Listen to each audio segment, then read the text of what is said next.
Violence in sport is the topic of the debate.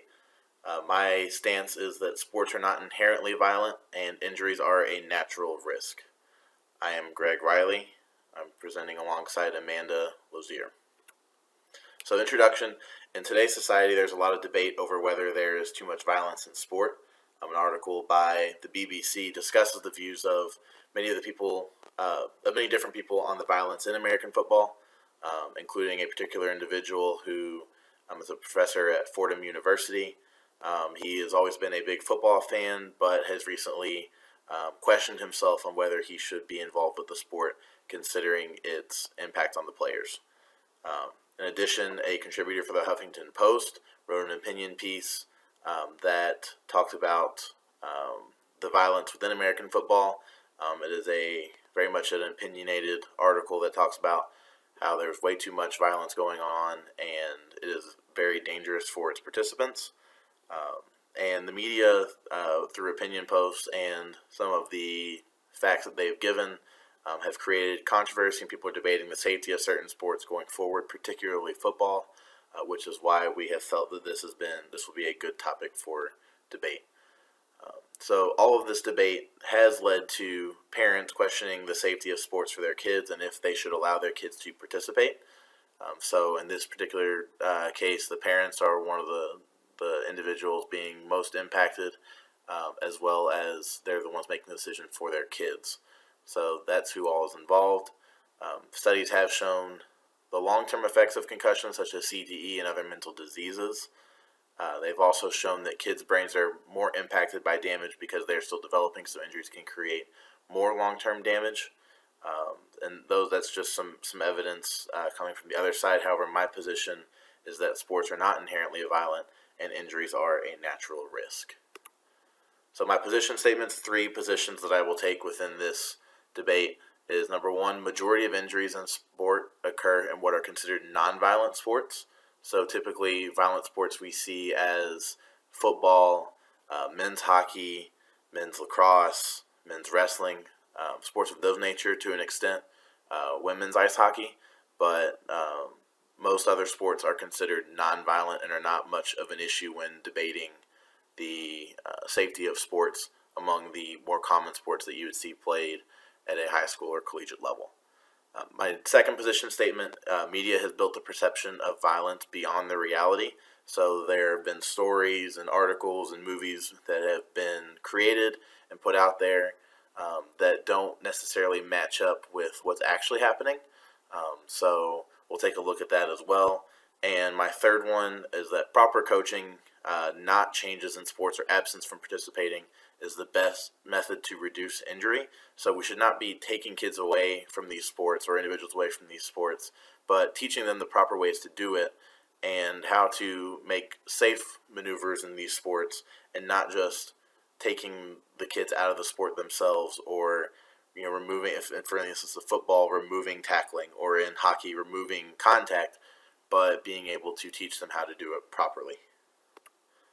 So getting into position statement 1, information gathered by the Inquirer, which is out of Philadelphia, shows that girls suffer concussions at a higher rate than boys at high school, college, and professional levels in similar sports. So they're looking at men's basketball versus women's basketball, baseball versus softball, lacrosse, men's lacrosse versus women's lacrosse, so on and so forth. And typically when you look at these sports like basketball, soccer, ice hockey, things like that, it's seen that girls' sports are less violent, less physical, and less violent than boys' sports at every level. It's just the nature of how people view them, and tends to be how they are, but some of the studies have shown that there actually is more injury, long-term injury, in the girls' sports. A study by these 3 individuals you see here actually break down different types of injury per sport. This is at the collegiate level, separating men's and women's. I do have that graph up on the next slide, but just some key facts for you. It does get into 3 different injuries. I will mostly focus on the concussion part, because that's what people mostly look at when it comes to violence. Women's ice hockey leads men's ice hockey. Is actually the highest out of all of the sports per capita. Football is only 4th, so unless people think that football has the most concussions, it really is only 4th. And then football, men's hockey, men's lacrosse, and men's wrestling, which are typically seen as those violent sports, combined for significantly fewer than half of the injuries. So here you see the actual graph that they put together with a lot of the data. I won't spend too much time on this as I just read the key points to it, but feel free to take a look at this and see for yourself, the violence within some of these sports that we typically see as being violent really isn't quite at the level that people expect it to be. So second point, media has built a perception of violence beyond the reality. Since 2012, the NFL has seen a decrease in concussions by 6.5%, and that came from a study from the New York Times where they looked at numbers in the NFL that the NFL publishes each year. However, in that same time frame, there have been films, books, and documentary series that have been created, distributed, pushed out there, talking about the dangers of concussions, how it's a growing problem, how it's had this lasting impact on all of these players, and how it's not safe for kids to play anymore.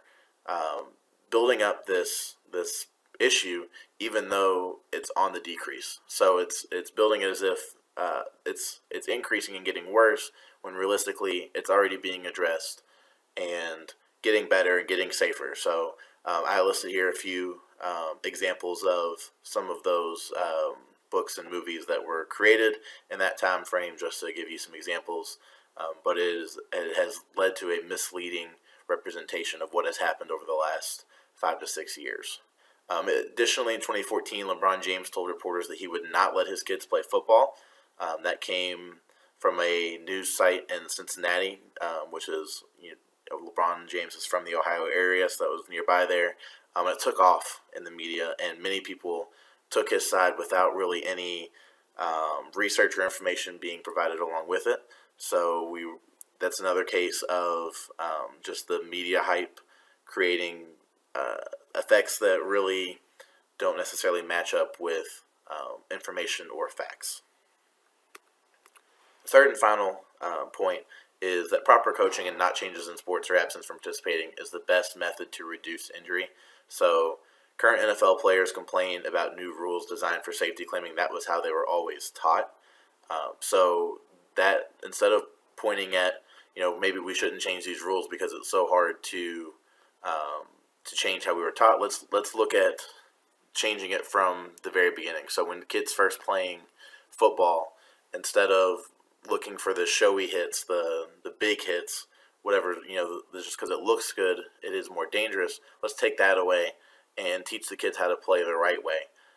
That way, when they make it up to high school, college, NFL, and these rules are more strict and better officiating enforces these rules more accurately, these players are not getting frustrated with how they're being called, but they're actually making safe plays in the game. And then one step towards that, there have been new youth football practices, policies that have been coming in around throughout. It's all mostly local. There's not really a governing body for it, but many places have implemented these policies that are more strict for coaches to teach their players the proper safe methods to tackle, to hit, to play the game the right way, instead of using the head, putting the body in a dangerous position, a prone position when making these hits. So, and they found that this has been very helpful, and it's going to help these kids as they grow up, that they're taught the right way to hit, and they won't be penalized. They won't be at as high of an injury risk, and we can change the culture of football from going for big hits, showy hits, to playing the game safely in the way that it should be played for everyone's safety. So in conclusion, there are risks in playing sports and injuries will happen. However, those risks should not prevent us in participating. They should motivate us to find a safer way to participate. Injuries are not solely a result of violent play or violence within the sport. There are many factors that lead to safety risks, and the only way to eliminate the risk is to eliminate sports, which, as all of us in sport management, I'm sure we can agree, is not an ideal option.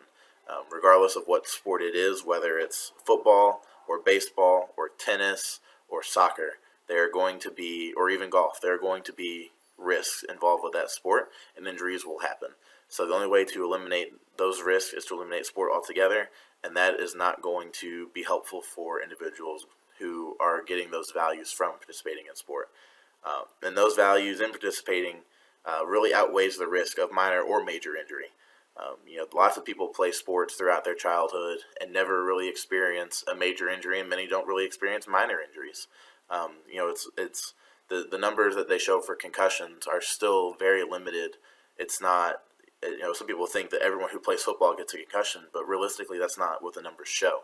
So the risk of actually experiencing a long-term injury that will affect your health is much outweighed by the value that you get from participating in team sports, interacting with others, and being able to learn discipline and interpersonal skills. So discussion questions that I have: do you believe that violence or injury risk outweighs the benefits of participating in some of the high-risk sports? So do you think that players playing football or ice hockey or wrestling or men's lacrosse, that those risks outweigh the benefits of playing with a team and interacting with other people and making friends and building those leadership skills?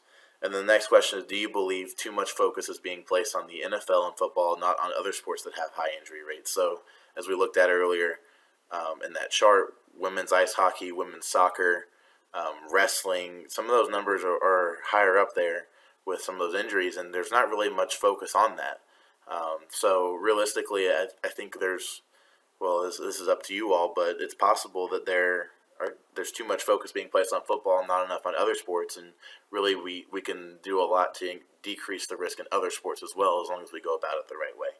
So I would really looking forward to see your all's responses in the comments. So appreciate you listening, and have a great rest of the week.